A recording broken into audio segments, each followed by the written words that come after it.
Onorevole Mara Bizzotto per un minuto. Grazie Presidente. Oggi si celebra ancora una volta il rito della discussione inutile e dannosa del semestre europeo. Inutile perché il coordinamento delle politiche economiche non ha risolto nessun problema.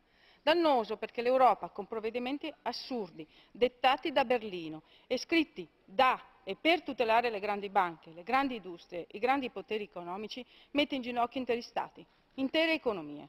Un esempio su tutti, il Veneto, la mia regione, dove le eurofollie dall'inizio della crisi hanno mandato in fumo 100.000 posti di lavoro e fatto chiudere solo nel 2014 oltre 3.000 imprese. Questi sono i meravigliosi risultati dei semestri europei. Cancelliamoli e cancelliamo questi inutili riti e cancelliamo l'Europa dell'austerità e dei sacrifici. Basta proclami, basta propaganda, basta bugie.